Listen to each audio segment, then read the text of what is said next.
Hi, Gemini. First and foremost, welcome to your 2016 yearly overview.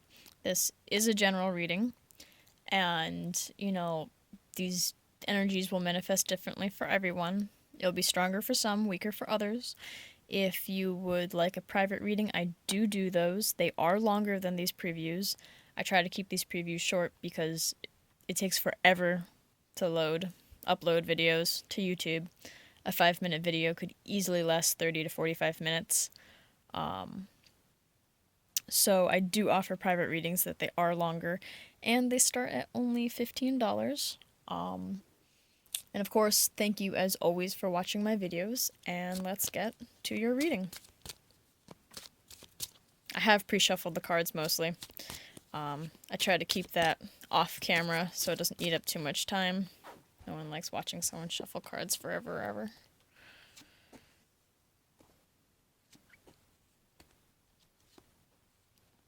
Sure, you will notice this is a different deck. It's just a regular deck of playing cards that I've somewhat converted into tarot. I figured it'd be something different, nice for a yearly overview versus a monthly. So it'll be the first quarter, second quarter, third, and fourth.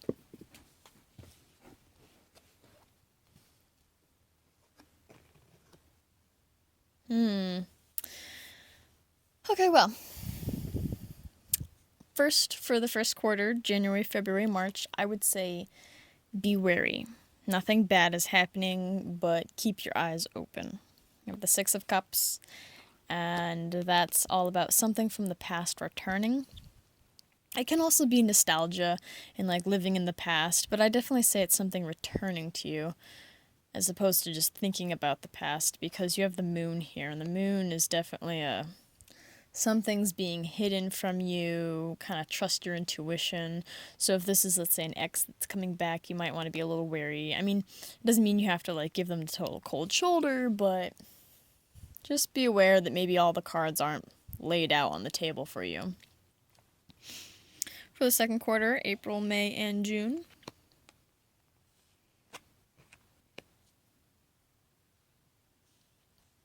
we do have the Death card.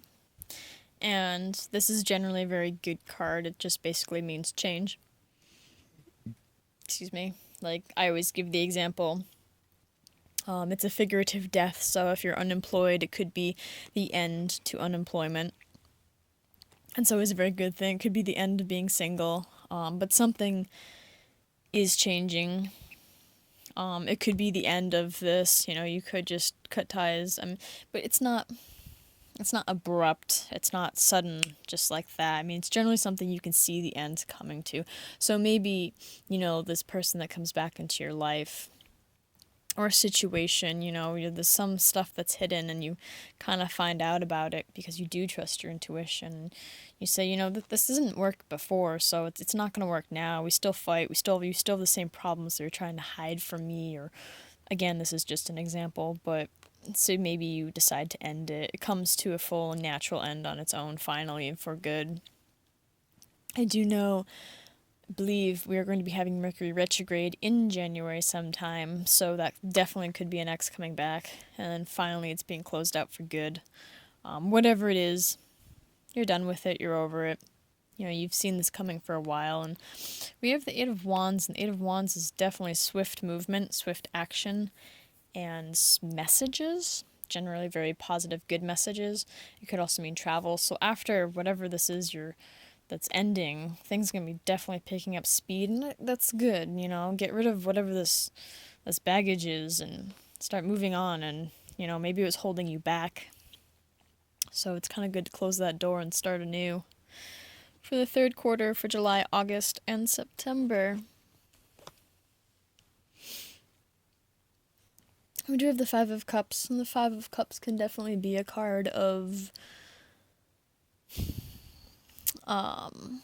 regret, I guess you could say. But, and I don't, with these, I don't normally read up or down because they're kind of hard to tell. But with this card is one of the few cards I do try to take note, because it's either basically a regret or seeing opportunity type of card. And since there are 3 cups sitting up, I'd say you do see the opportunity more. But either way, we'll read it both ways.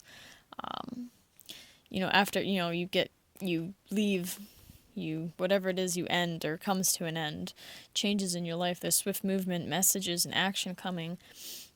And now you can see all of your potential. You can see all of the good that's there, or that you now have access to. You could look at it that way. Or if you do want to read it upright, so it would be regret. Maybe you do miss that person. Maybe whatever it is ended, maybe you're like, oh, I kind of miss it, I kind of regret. But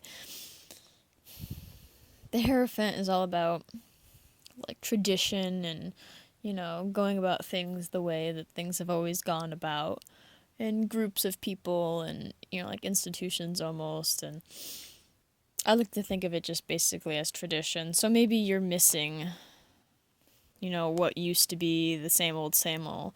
Maybe even though you're on this new path, it's clearly exciting, maybe, again, you do miss whatever, kind of regretful that things didn't work out. But, sometimes it's good to get change and get away from, the same hamster wheel you're stuck in. For the last quarter, for October, November, and December, we do have the 5 of Wands and the Empress. Now, even though this is the Hierophant, there are 3 5s here. So maybe the number 5 will have some sort of significance, or maybe you're a Gemini that's born in May, maybe that very end, like from like the 20th of May on, maybe something will be happening, even though this isn't in May, but who knows? Or maybe because there's 3, maybe the number 3 will be of importance, and there is a 3 and another 3. So, I don't know if those will ring any bells for anyone. But the 5 of Wands it's about learning. It's about like pretend fighting, I guess you could say. Like, when you kind of give someone slightly a cold shoulder and pretend to not be interested, maybe, or mock fighting, or little petty arguments, but it's not actually real, like, arguments. So, and maybe you do get a little testy after, this, because you are missing whatever it was. We have the Empress here, and she is very fertile and very full of new energy and very motherly and caring and full of abundance. So, to end your year, I would try not to bicker. It's kind of the word I would associate with that card, really. It's petty. The Empress, she sits high on her throne, and she's, on lavish pillows, and she's just full of fresh newness.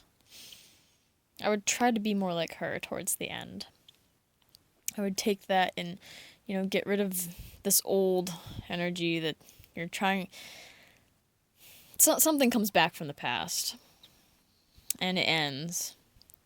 There's things take off then, but then you're thinking about those old ways of doing things, and you're regretful, and you're missing those old ways, and then you start maybe, getting a little unhappy with yourself. But try to remember that, again, these cards are all like about that old energy, but these 2 cards over here line up, and they're with the new energy. So try to stick with whatever this newness is that comes in that second quarter. It may be hard, it may not be exactly what you thought or what you wanted, but I would try to stick with it. It's there for a reason. Other things end for a reason. So I hope you enjoy your 2016.